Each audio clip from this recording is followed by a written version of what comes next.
Hello and welcome to the first live session of today's summit. I'm joined by Guy Matskin, who's going to talk us through the science of visualization and how to implement that in your own archery. There will be an opportunity to ask questions later, so do feel free to comment on the live streams on Facebook and YouTube with anything you want to ask as this presentation goes on. But let's kick off, shall we? Over to you, Guy. Hey, good afternoon to this side of the world, so depending on where you are. My name is Guy Matskin. I'll introduce myself quickly for most of you who don't know who I am.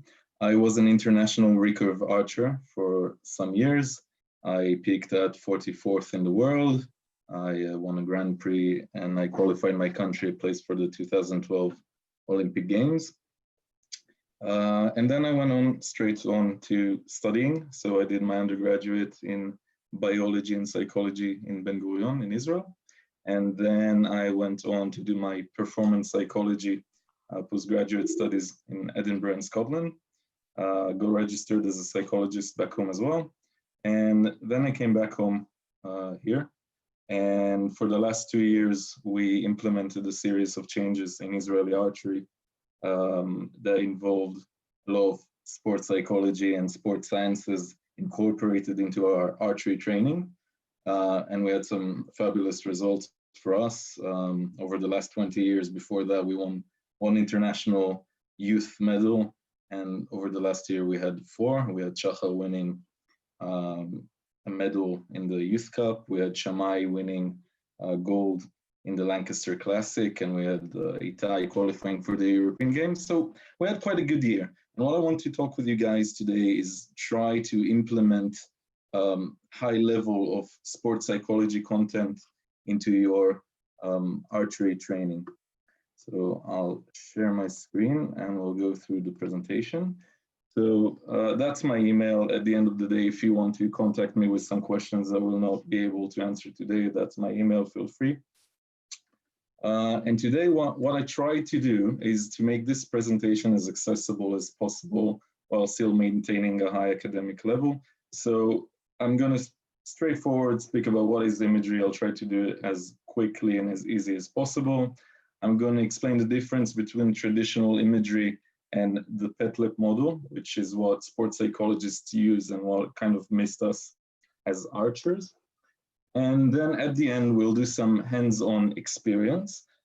For this, if you can get yourself now a stretchy band, and preferably, not compulsory, if you can get the shooting jersey that you use for competitions, whether it is a national one or an international club, whatever, put them on, take a few minutes, do that, and you'll need it for the end of the day for the practice. If you cannot get it, it's fine as well. We'll do it anyhow. So first of all, what is imagery?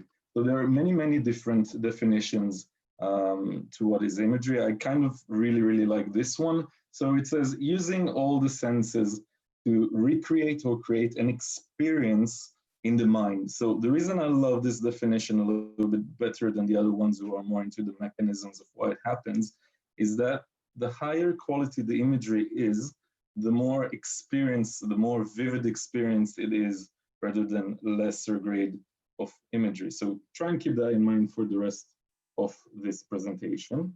And we'll quickly start with 2 short videos. There are 3 minutes altogether. First one will be Brady speaking. Brady Ellison, who's an absolute legend. He's, in my view, the greatest of all time.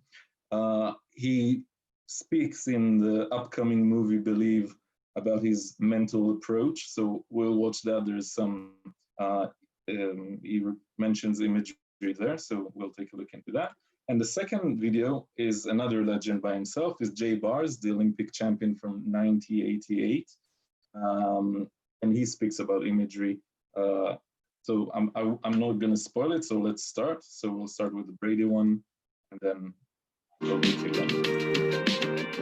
I think really life-changing experience for me was going to mental management systems in Texas in early 2007. And I decided that instead of just doing this for sport, why don't I apply the mental management system to life? You can only control in life what you can control. You know, as soon as I fire an arrow, for example, I can't control where it hits because it's then left. I knew that the mental side of archery was the biggest and most important part, not the physical. I'm on this field shooting 6 or 8 hours a day, 6 days a week. I'm spending 12 to 14 hours a day mentally doing the same thing. When I drive, when I'm in the shower, when I'm walking back and forth, it's mental. It's everything to be better. And I've been driving down the road and then all of a sudden have a shot where I'm halfway through a shot cycle in my head, and then consciously I pick it up, I go through it, I run a couple shots, and then all of a sudden it's like breathing, all of a sudden it just starts going naturally to a point again. I have spent probably 4 or 5 times more time on my mental state and my mental game than I have physically shooting. It is exhausting, you get used to it, I guess, but it's, in my opinion, what it takes. When I was 18 years old, like, I made the choice. This is what I'm going to do. This is what needs to be done to become the best in the world.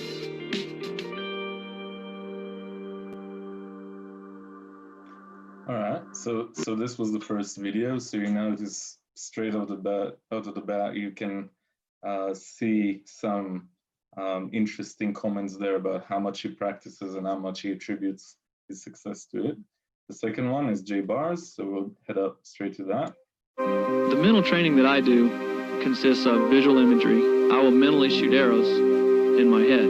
I can see myself, I can visualize myself shooting arrows, not only from inside my body, but from outside my body, like I'm watching a videotape. You see yourself shoot perfect arrows with perfect form. I shot the Olympic final round probably 1,000 times over the year before the Olympic Games in my mind. I'd be at the Olympic Games, I could hear the crowd, I could smell the field, I could feel the wind, I could smell the target butts, everything. And the more vivid you can make your mental picture, the better you are. It must be a bullseye to win. He shoots, and he does it. A perfect 10. Jay Bars wins the Olympic gold medal. All right, so here is another interesting case. So this is 1988. The PETTLEP model for imagery came out in 2001, 13 years before academics at least put it out and made it official. Mr. Bars talks about a lot of things that we'll get on a little bit later today about perspective, about all the senses. It's really amazing from an historical point of view. So now I'll go straight back to the presentation. I'll just share my screen again. All right, here we go. All right, so we understand from these 2 short stories and from what you hear on the range that imagery is used very often at archery. But when you look at prevalence with high achieving athletes, so at the United States Olympic Training Center in 1990, you could see that 100% of all sports psychologists use imagery in their sessions, that 90% of the athletes overall use imagery in a regular basis. And out of those 90%, 97 actually believe that is beneficial for them. So they don't just do it because their coach or psychologist told them to do it. It's because they actually believe it's helpful for them. And at my point, it's more impressive that 94% of the coaches incorporate imagery into their practice. And this is something we'll talk a little bit on later.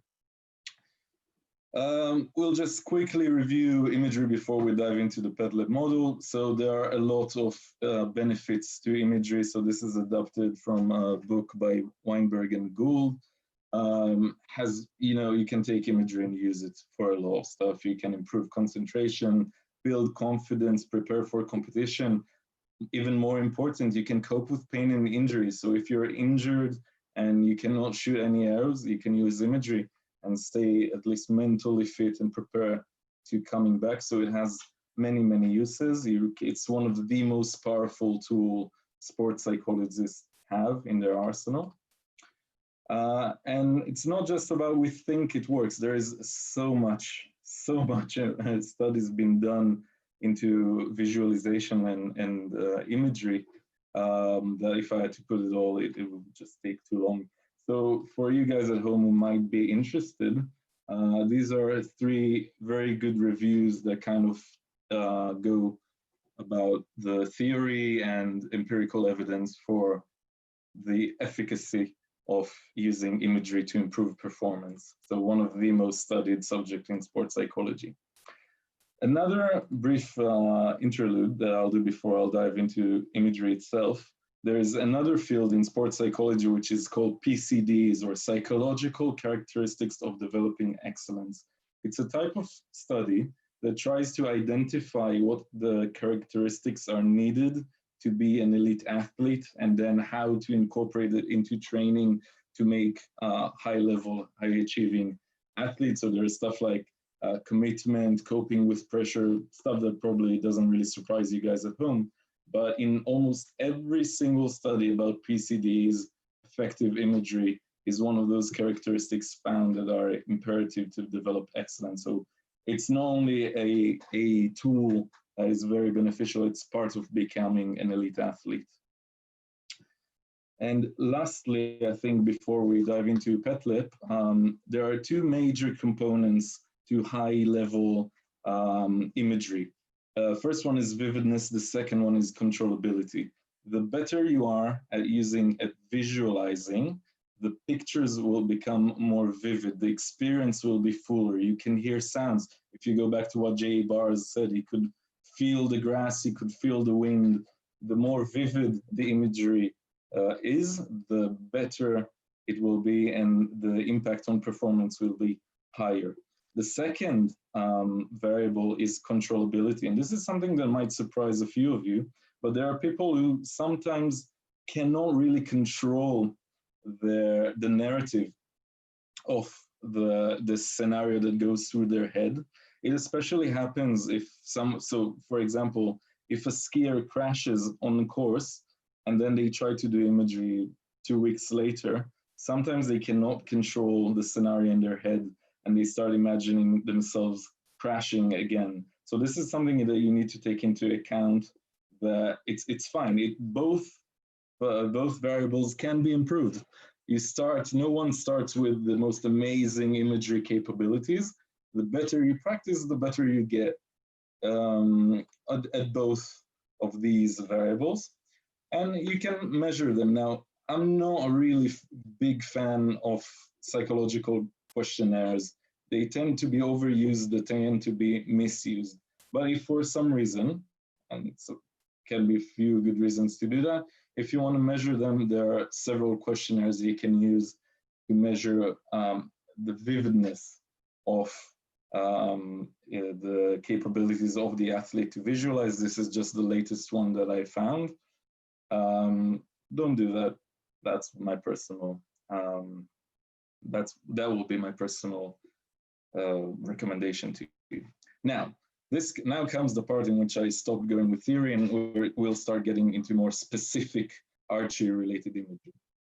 When I talked with Chris about doing this presentation, I really wanted to do this subject specifically because during the coronavirus crisis, I've seen a few videos going online of archers and coaches trying to explain imagery, being with, okay, if you cannot shoot, then might as well stay at home and visualize some shots. The rationale is very good. We've done it ourselves. It has merit to it, it's fine. But there's a lot of, let's call it urban legends going around in archery on how you should do imagery, some stuff that is fairly old-fashioned. So what I wanted today is maybe to show you the more academic way to do imagery, and I feel like you will relate to it a little bit more by the end of this presentation.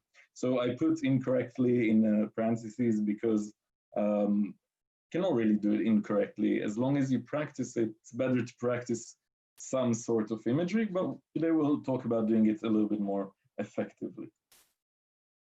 So now we come to the highlight of this presentation, the PETTLEP model. So it was developed in 2001 by two very famous researchers, Dave Collins, and I can't remember the private name, but Holmes, 2001, as a guideline to how to conduct high quality imagery. The issue before this article came and was published is that there weren't really any guidelines on how high quality is instructed. And then you had a lot of studies that did not use the same methodology, and it was hard to compare what was better and what was not. So what these researchers did was they looked into the, God, I hate this word, cognitive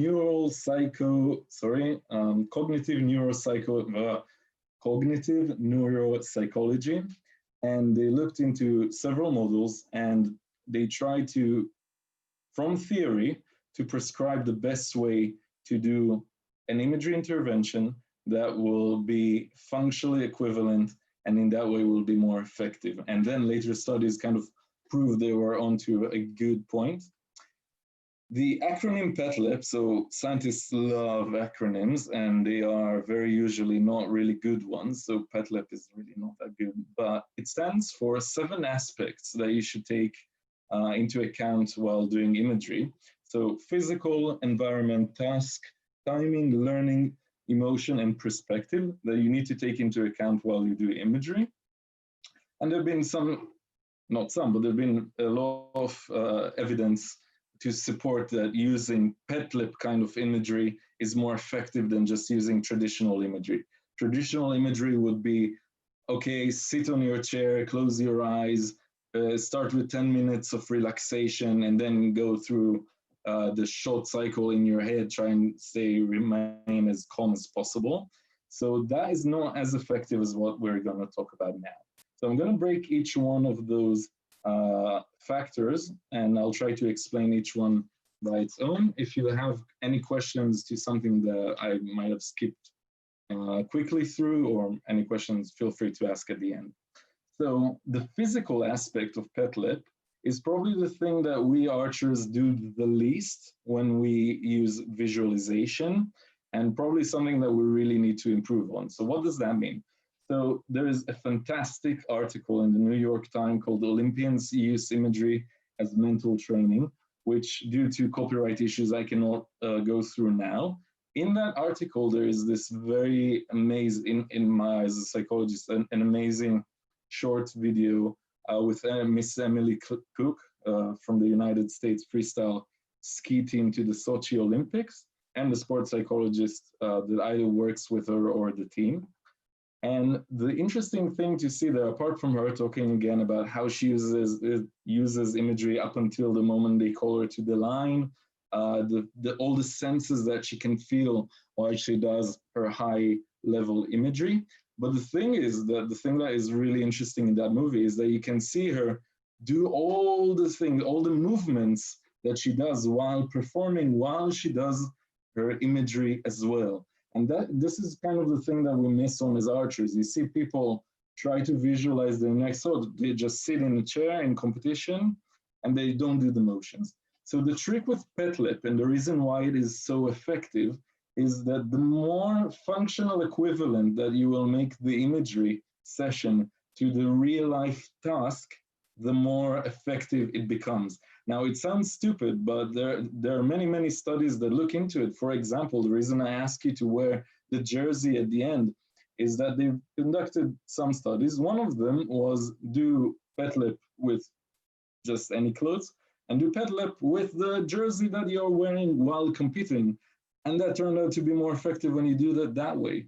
Another thing is, for example, when tennis players do their imagery, they don't even have to necessarily do the movements that they're supposed to do while performing, but just holding the racket while they're doing their imagery sessions is more effective than doing it without the racket.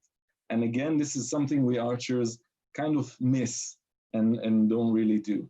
So that's the first point. That would be the physical aspect.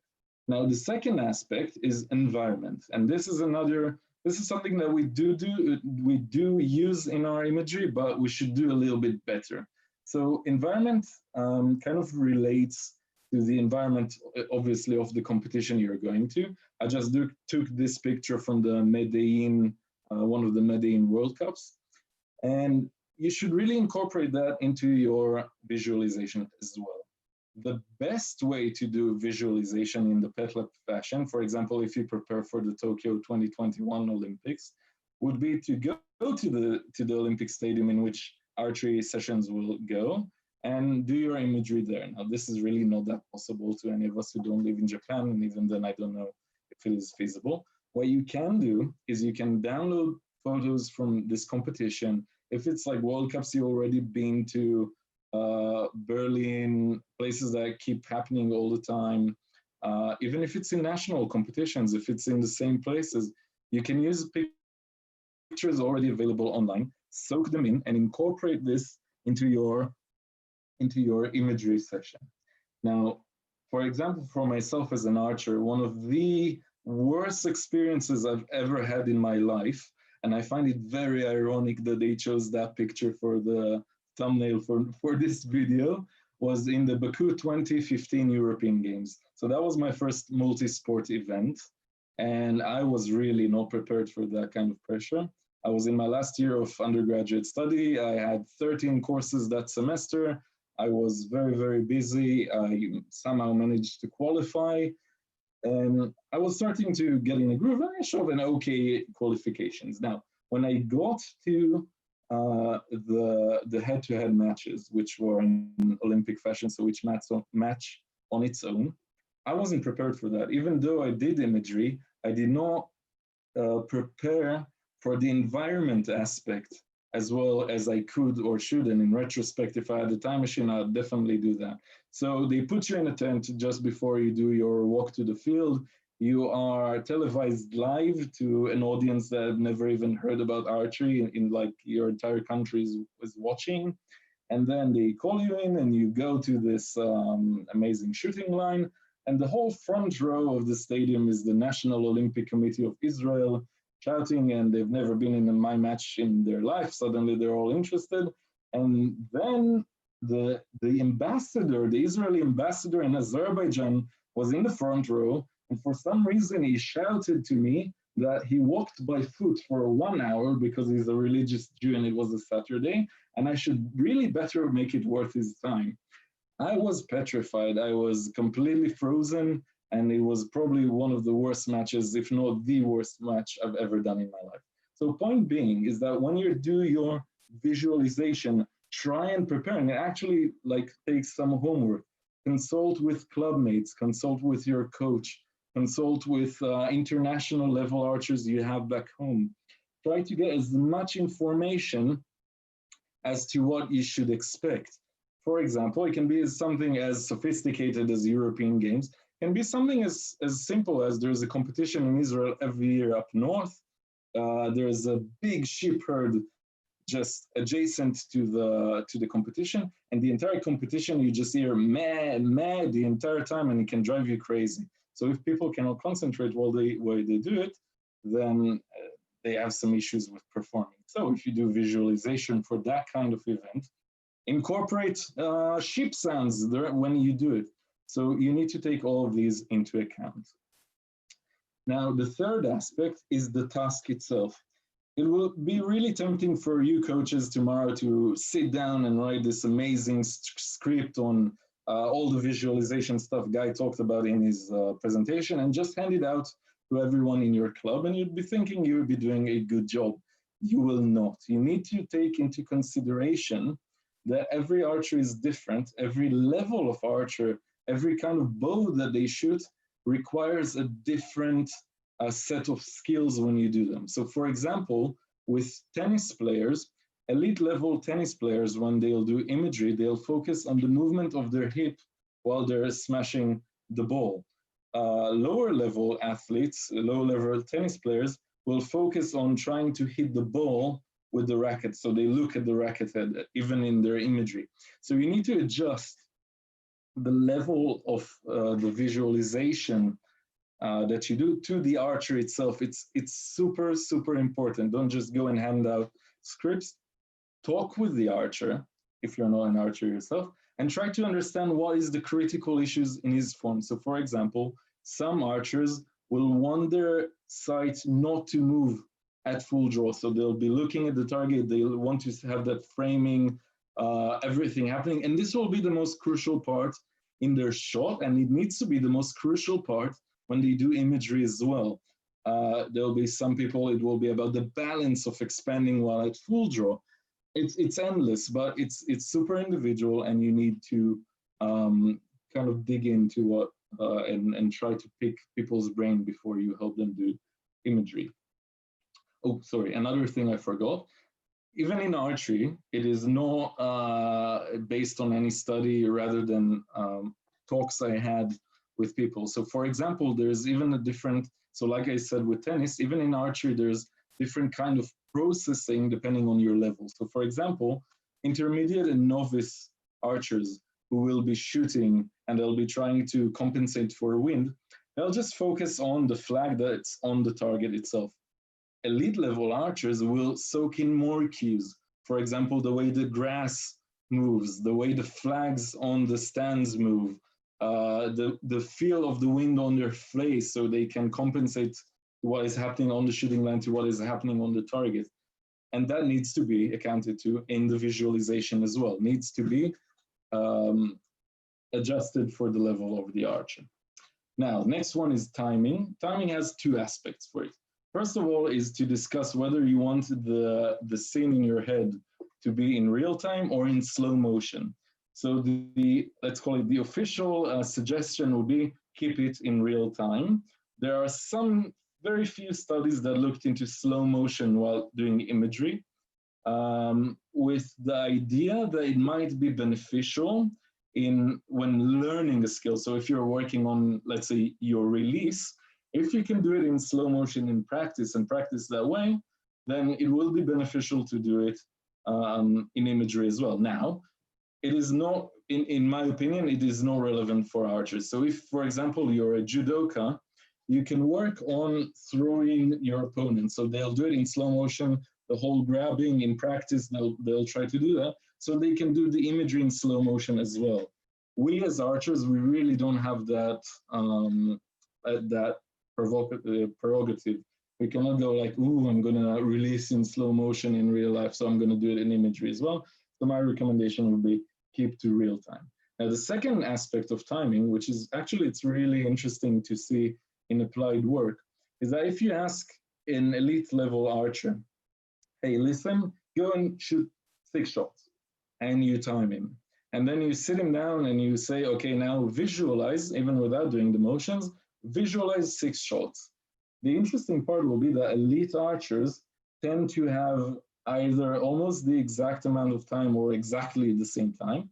And lower level archers will not. They have a big difference. Usually they do imagery a lot quicker than when they do their shots. The reason for that is because they don't take into account the time it takes to put an arrow on, the time it takes to process the last shot, breathing in between shots. So the better the archer is, again, the more vivid they make the imagery session, and the more functional equivalent it will be, the better it will be, the better the performance will be from doing in the visualization. Next aspect is the aspect of learning. It's a fairly simple one. It's a fairly quick one. It refers to the fact that if I write a script now with all the guideline, everything is fine, and it suits the archer today, it will not necessarily fit them in a month, and it will definitely not fit them in a year. So that's why I put younger Brady here and older Brady here, because supposedly the visualization that he did while younger should not necessarily be the same as it is today. It can be, but as long as the imagery is being updated on a regular basis, that is the important part. You cannot go, you change your technique, you change your form, you change your stabilizers, and the bow jumps from your hand a little bit different. That all needs to be taken into account while working on your imagery. Each aspect, again, as closer as it will be to real life, the more vivid it will be, and the better it will be on impacting your performance as an archer. Now, another one, and this is another one of the big differences from traditional imagery and stuff that I heard, and that is probably the most prevalent heard one when you talk with archers about doing imagery, is what they'll say is that when you do imagery, okay, take a seat, relax, and then do your imagery. Now, this is not equivalent of real life. You're on a bus on the way to the Olympics. There is no way you're going to be relaxed. You are heading to your match. Your adrenaline is going to be pumping like crazy, heartbeat going up. So it will not be equivalent to start that scene in your head of shooting the Olympic Games while starting that from a relaxed standpoint. Now, there are a few older studies that show that this is the right way to go. But since then, there have been more studies saying that that's probably not the correct way to go. Now, what I would say instead is try and feel all these emotions. So if you are now preparing for the national championship in your mind, and you know that the second you'll go to the shooting line, your heart will start beating like crazy during your first match, that is fine. That is absolutely fine. That means that you are going through the exact same emotions that you will be going through when going to competition. And then, and only once you're already going through these emotions and the arousal level, then try and control your arousal levels with all the techniques that sports psychologists love, self-talk, relaxation, breathing, all that. That is absolutely fine. I hope that everyone who's watching at home know this graph about the optimum, I hope I don't forget that I don't misword it, but the optimum zone of performance, which happens when you're neither very, very low on arousal, so if you're completely chill compared to if you're super freaked out of your mind, the place that you would actually perform best, and that's scientifically valid, will be when you're somewhere in the middle of it. So if you can make your visualization sessions such that they will increase your arousal level to the point that is real life equivalent to, again, what you're trying to do in competition, and then you are managed to control the narrative in your mind. I can relax myself, I can bring myself to shoot visualized awesome shots that shoot in the 10, and I manage to control my heartbeat and everything's fine. The chances for you to be able to do that in competition are increased because your mind is already, I hate this word, but your mind is programmed to be able to do that. So especially for people who keep failing in competition, keep going to competitions, get too much high arousal levels, not being able to manage it, this will be the way for you to go. Incorporate it into your visualization, conquer it in your mind, and then you'll be able to do it in real life. Now, the last factor of the PETTLEP model talks about the perspective in which you're supposed to see the image itself. So you can either see it from a third-person perspective, like we can see Jean-Charles here at the bottom, or you can see it from a first-person perspective, which is kind of like what you see in Jean-Charles' glasses here. So this will be as if you're in your own body, looking through your eyes, seeing the sight, the target, all of that. Now, the original PETTLEP model said that it absolutely has to be from a first-person perspective. Now, this is probably the area in PETTLEP studies that is not as clear, or there are many debates around it because there are studies going this way or that way. What is preferable for archery, a first-person perspective or third-person perspective? The answer is probably both. Now, there hasn't been a study that looked specifically into archery, and until there is one that is done, I do not want to take a side. The studies that have been conducted show that sometimes third-person perspective can be a lot more effective if we're talking about a form-based sport. So, for example, in gymnastics, for the whole routine, it was considered a lot more effective to look at yourself from a third-person perspective in your mind, trying to do all the flip-flops, or forgetting the terms in English, but all the crazy, amazing stuff that they do. It's more effective to do it in that sport, in third person, rather than it is from seeing yourself. As archery is a very, very unique sport, we have aspects that are unlike any other sport. Form is a super important issue in archery.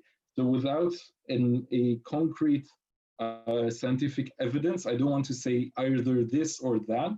I definitely recommend that you try it either for yourself or for your archers and see what works best for the archer. At the end of the day, the personal preference of the archer will be the most important thing, because if they are able, for example, if third-person perspective will work better for that person, he will see like more vivid. The images that he will see will be higher on their vividness level. They will enjoy imagery more. They will do it more, and the reason that the chances that they will stick with it for a longer period of time is increased. So even if it is theoretically wrong, you would still want this just because the archer will be practicing it. So as J. Bars say, he shot both from internal view, both from external view, and that's perfectly fine, at least in my book. The last thing about perspective is that there are two smaller factors that go into it. First one will be agency. So for example, I can see doing my own visualization, I can either see myself in the third-person perspective, or I can, because I'm a complete megalomaniac, I can imagine me as being Brady Ellison. I'm seeing Brady Ellison in my mind, and I'm trying to imitate the feel and the look of his shot. I would fail miserably trying to do that, but at least in my head I could. There aren't a lot of studies looking into which is better, but most practitioners will definitely advocate for you to use yourself for the imagery. Again, it's more compatible with real life. The second factor will be the angle in which you see the third person perspective. So I can either watch myself as from this angle as Jean-Charles is right now.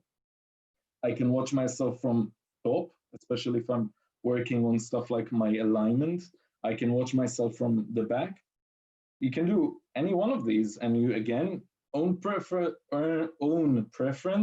Just find what works best for you. Now, this in summary is the PETTLEP model. So hopefully by now you realize it is probably a lot different than what you expected imagery to be. So when trying to apply it, again, hotly debated with studies showing this and that. What is probably right is that at the bare minimum, you need to do it at least 3 times a week, at the very least. Most studies show that.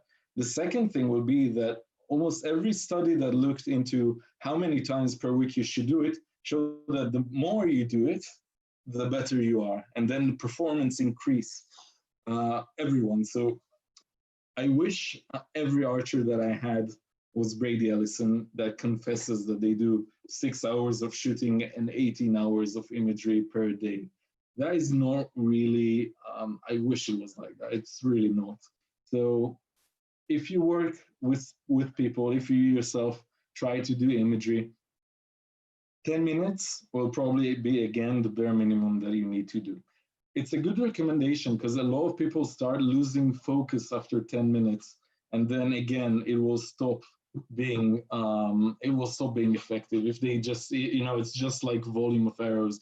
If you do 300 arrows, and out of these 300 arrows, 200 arrows were coerced, and there was no deliberate practice in them, it's just a waste of time. Same with imagery. The more you can do it, and the more you can stay focused and committed while doing it, the better you will become. But don't push it more than what you can do as a person. Now, there are 2 interesting studies with which I will finish this part of the presentation. The first one shows, it's from 2007. They compared a few groups, and the interesting results were that physical practice was as good as PETTLEP in improving performance. So they gave people to do physical training. I think it was golf. Don't catch me in the word. I think the study was about golf. So they let people to actually hit the golf ball twice a week. They made people to do just imagery using PETTLEP for the same amount of time, but just doing imagery. They had another group that did traditional imagery, and they had the 4th group, which was the control. The interesting part was that physical practice was as good as PETTLEP practice, both were statistically significant, and they weren't statistically significant to one another. They were better than imagery, which was more or less the same as the control, so there wasn't much improvement there. The second study looked into something very similar but a little bit different. They looked into what will happen if you give people both physical practice and PETTLEP incorporated in the same training, if you give them just physical practice, and if you just give them PETTLEP. And I think there was a control there as well. So both physical practice and PETTLEP improved performance just by doing them. Physical practice plus PETTLEP was more effective than both of them in improving performance of these athletes. And this is probably if you need to take anything from this presentation, take this. Incorporate, especially you coaches, incorporate PETTLEP or any form of imagery into your sessions. You will make better archers. Archers, you don't need your coaches for it. You are big kids and you can do it on your own.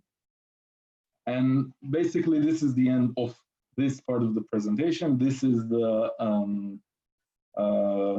references, sorry. Again, you can reach me by email and we'll have a bit of a Q&A a little bit later. What I'll do now, before we finish this part, is I have compiled, I've edited the video together, which in all fairness is not a good imagery video, but it is more to show you an idea on how to do it. So I'll just share my screen quickly. So this video is basically the gold medal match from the last World Youth Championships in Madrid. It was this summer. Very nice competition. It was a bit warm, but it was very nice.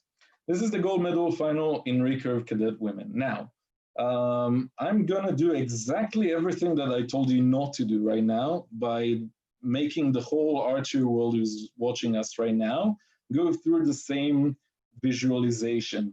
That is absolutely wrong, because if you are a master shooting a compound, you will not be able to relate very much to this match, and it's absolutely fine. But this is more to give you an idea that you don't need to necessarily, sorry, I'll stop the video for a second. You don't necessarily need to do it in your head. You can use other material to make your visualization more vivid. You can use sounds, you can use smell, you can use motion, and motion is the highlight here. So for you guys at home who want to try this right now, stand as if you're ready to shoot. You will take the place of, I'll start my video again. You will take the place of the girl that won. I think her name is Barry Komalika. I'm sorry if I'm butchering that name. And you will be shooting against her opponent in the final, whose name is Sonoda Waka. I really hope I haven't butchered that name as well. And what I've done in this video is basically such. The whole part, the entirety of the parts of the Japanese girl shooting is uncut and unedited. You will hear the sounds, you will see her shoot if you want to, you can choose not to, and you'll hear a crowd and everything. And you will take the place of Miss Komalika. And what will happen is that when she starts shooting, I have edited her out. The screen will be blank. This is not because I dislike her or anything. This is for you to incorporate your imagery there. Now, so with that being said, she's a very quick shooter. I've added 2 seconds for each of her shots, but that might not be enough for you guys. So be ready the second that the buzzer sounds for you to shoot. You can go ahead. So this will take roughly 5 and a bit minutes. I will shut up until the very end. So good luck, everyone.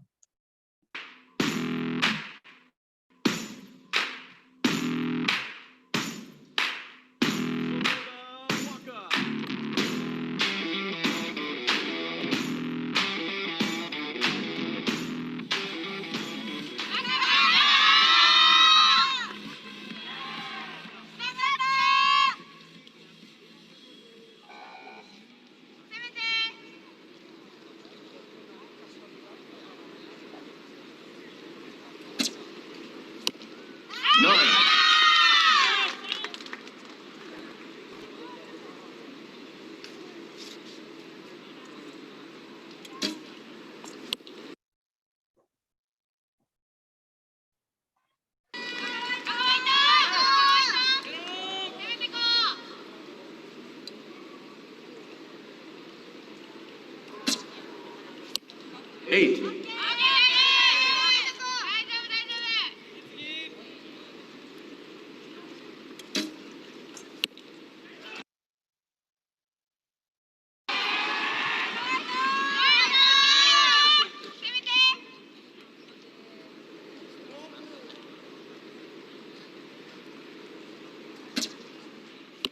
9.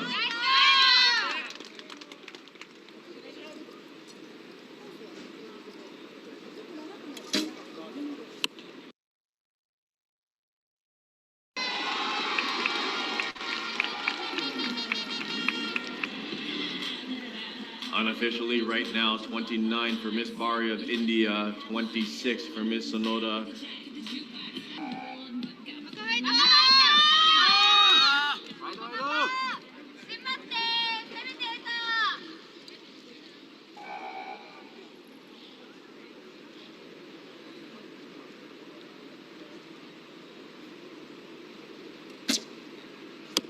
Nine.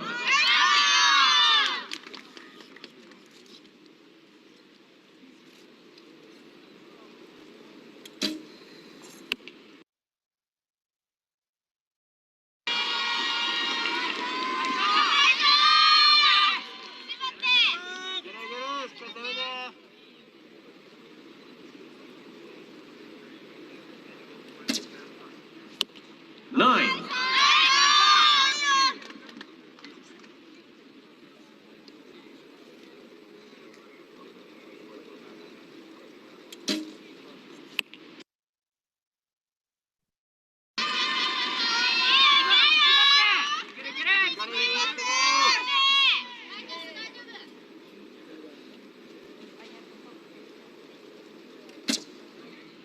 10.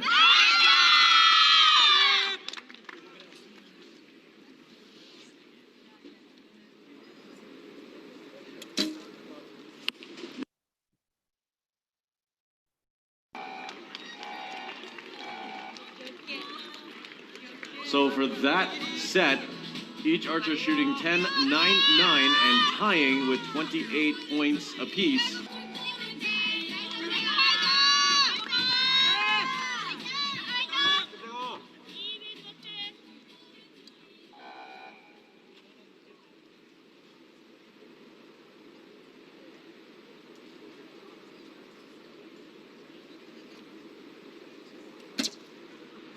Nine.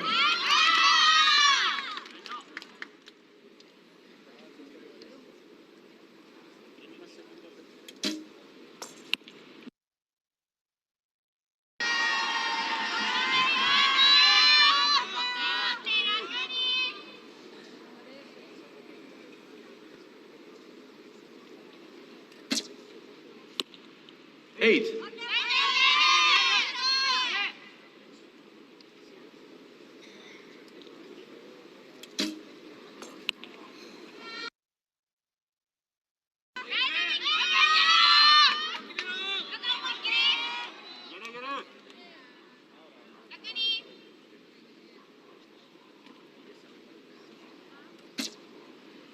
10.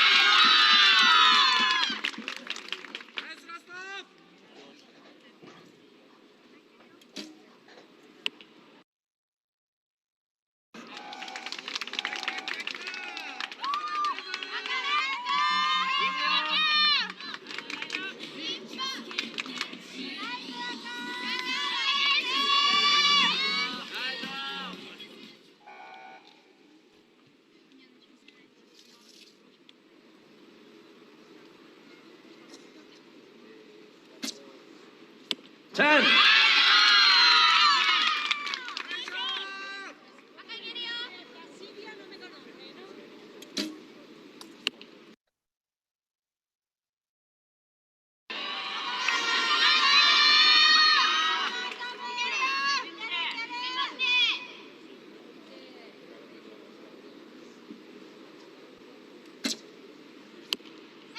9 or 10 on the line.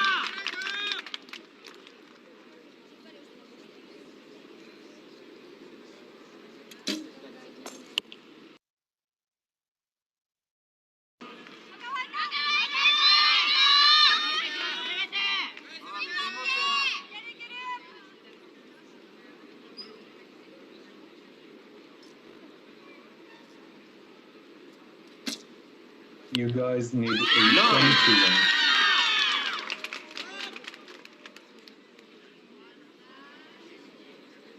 Yeah. 10.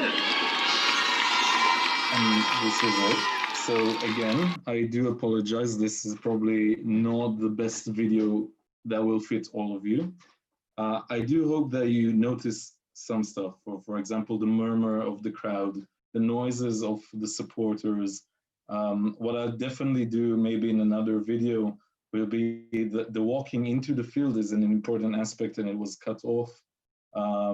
Same with the pauses between the ends. So I think a lot of archers could relate with what I'm saying now, that pause between ends is probably, I won't say the most stressful, but you're stuck with your thoughts, you're trying to prepare yourself for the next end.